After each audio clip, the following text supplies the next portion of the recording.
Lord Impulse is a third-generation Hexagear manufactured by Kotobukiya and in the series Lore developed by Earthkline Biomechanics. It is described as a high-grade mass-produced machine that is the predecessor to the Rayblade Impulse. The majority of Lord Impulse's frame and parts are the same as the newer, more specialised model. Lord Impulse remains an outstanding, universally adaptable machine. This is actually the Rayblade that they refer to, and you can see the similarities. There are a few kits that have the same use of wheels, like the Voltrex. The lore of Hexagear states that the Lord Impulse was upgraded to the Rayblade because it lacked firepower, but that's a whole different story. Let's get down to the kit itself. The legs are able to be moved with these two swivel joints that, while very stiff, do allow you to do a range of poses. On top of the bike part, there is a great amount of detail on the HUD, and I like the little bike hands too. The feet are joined by ball joints, and they have another joint on them which allows them to go forward and back as well as swivel around on that lower ball joint. However, sometimes they can pop out. The wheels all over the Impulse can be rotated around, like real wheels, and are made out of real rubber. Nice. It's generally sturdy, though I think they should have told you to put the joint in for the stand during the build rather than after, because of parts in the way, especially these silver-stide bits that eventually I glued on. The colours of the kit are great too, even out the box. I've made Hexagear kits before and was a little let down by the lack of colours, but I think this is actually good to go to build out the box without anything else, if that's your thing. There are even clear parts for the eyes, lights, and backlights, and these side pieces.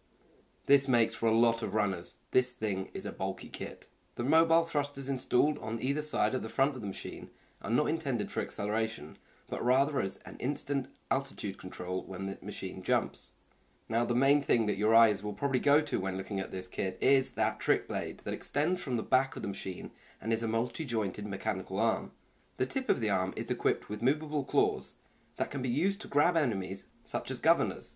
Speaking of that, you are able to mount them onto the Impulse, and there even are instructions for you to do so. I just had to make do with the last Hexagear kit I made.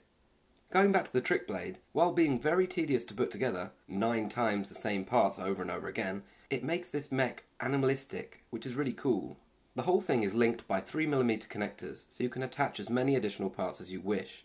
At the front we see the head with this jaw known as the hound bite. It can open and close, allowing it to be displayed with alternate parts or weapons, such as the Weapon Unit 06 Samurai Sword. The guns can also be removed and attached to other Hexagears, like the Rayblade. The strike edges, the blades attached to the back of the front feet, have a 2-tiered expansion and contraction gimmick, allowing them to be displayed stowed or in use. These are important for the Zotex mode later. The blades are also equipped with 3mm joints, making them compatible with frame arms and other model kits.